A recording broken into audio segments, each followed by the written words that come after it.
Able to connect back up with Stepanishev, and then it is rolled back in by Shuryayev.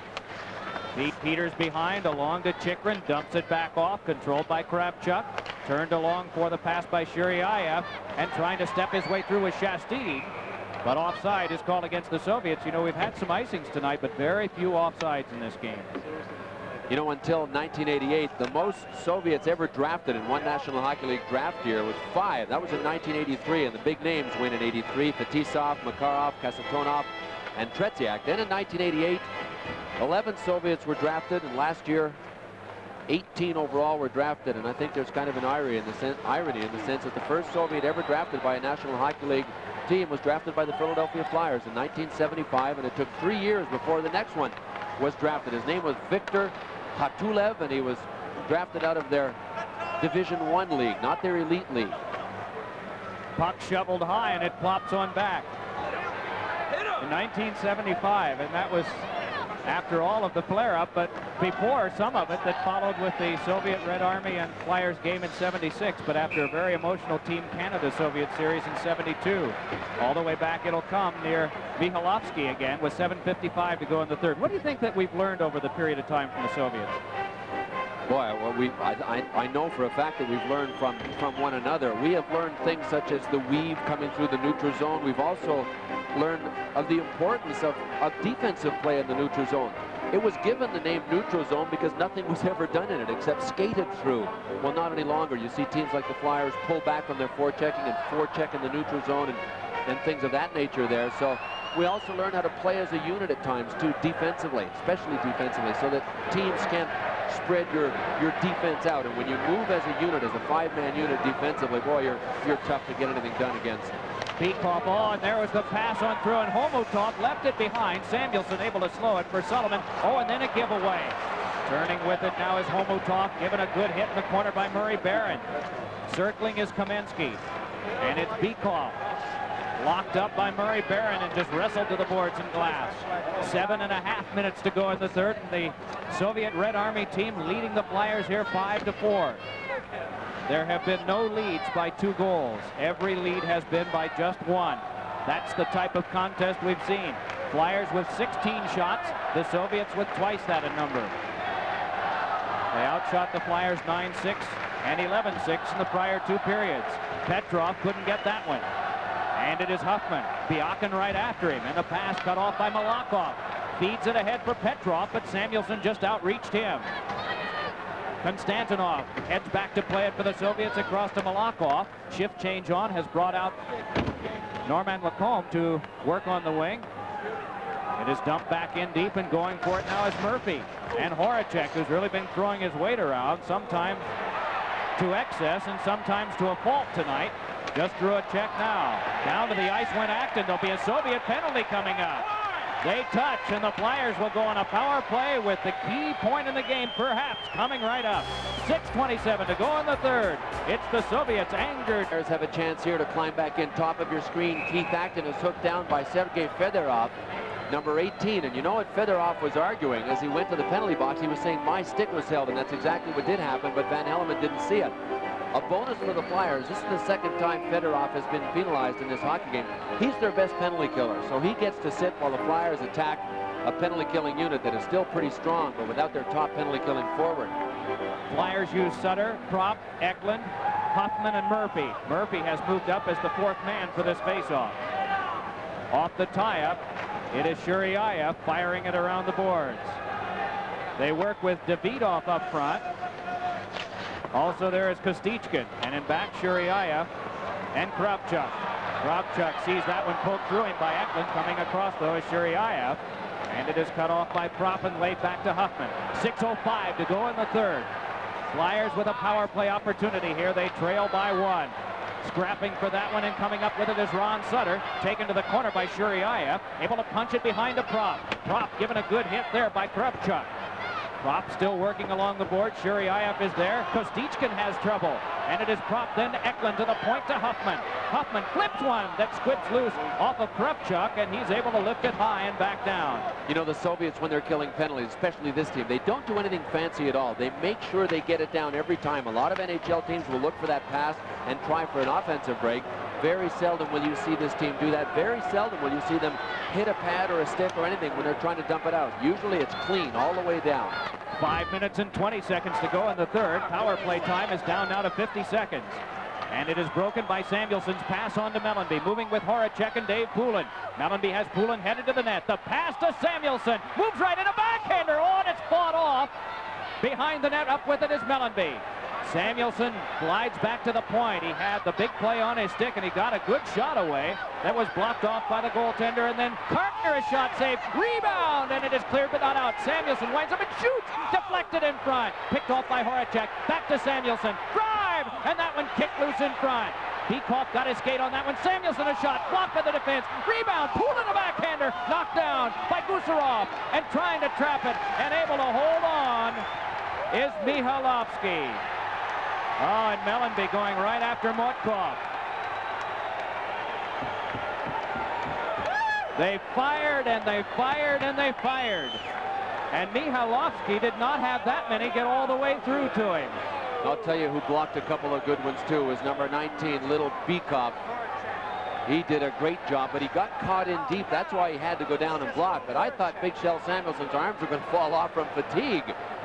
Here's a chance for Samuelson. You know, he could have gone to his forehand here, but he stayed on the backhand. He had a whole bunch of room to go to his forehand, but didn't see it. He made it back to his point position and ended up taking 3 big blasts in succession from the point, only one of which got through. Here's Tony Horacek in front. Big 5, Gusarov is trying to hold him off. Terry Kartner had a chance, moved in, tried to go high to the glove. That time, Mihailovsky stood up, and if he hadn't stood up, he would have gotten burned. Here's Big Sammy's blast from the point. There's Beekoff out in front, blocking.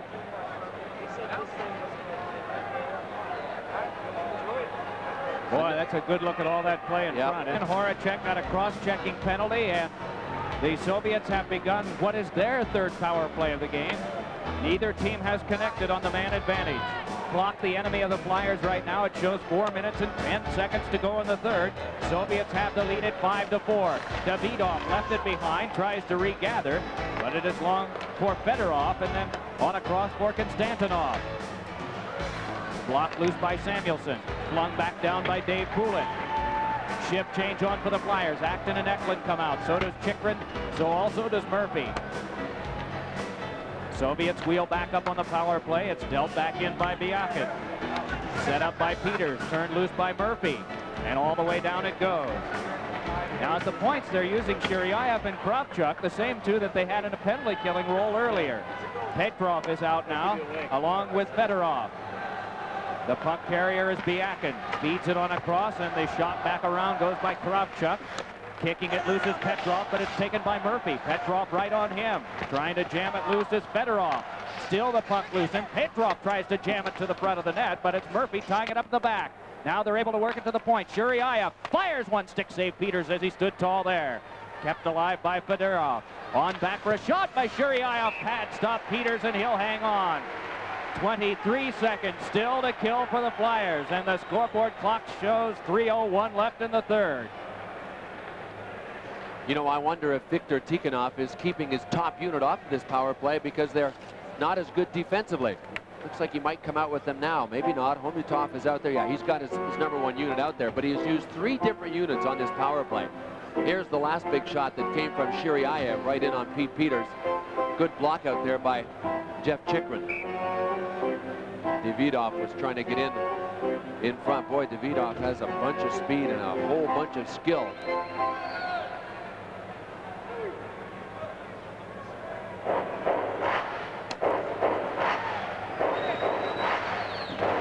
Well, Ron Sutter says they get pretty big at this point. He'll have another important one to take. Maybe the very last one on this short-handed situation for the Flyers. 20 seconds they have to kill off yet, as it is Gusarov flipping for Homutov, but instead he winds up with Kartner. Terry Kartner's pass, gloved down by Poulin. Plays one ahead, and that one trickled loose, and coming way out of his net to dive on top is Mihailovsky, and there'll be a face-off near him with just 8 seconds to go, so that virtually takes care of the rest of the Soviet power play. You know, I mentioned that this hockey team will be spending a day in New York tomorrow and then flying home the next day, Thursday, including Mihailovsky. But the guy that's backing him up tonight, Arthur Urbe, is leaving tomorrow. pretty good reason, too. He's getting married on Friday. So he's jumping the gun by about 24 hours. So while his goaltending mate Mihailovsky is spending a day in New York, he's going to be going back to get ready for the big day on Friday. 2:40 to go, and on that matrimonial note, the Red Army reaches center ice, drops it off, but ahead with it now is Chabirev, unable to fight his way by Kartner. Flipped out and gloved along by Ron Sutter. Smith trying to get to it, but it's tapped off. The teams are back at full strength now. 2:25 to go in the third, and the Red Army leading the Flyers 5-4. Here's Mellanby moving in to Sutter, a shot, and that one fought off as it went by Mihailovsky. Rolled back around to Mellanby, tries to get to the front. Oh, and he had Smith breaking in there, and it's lifted right back out by Homutov, and to get it is Samuelsson.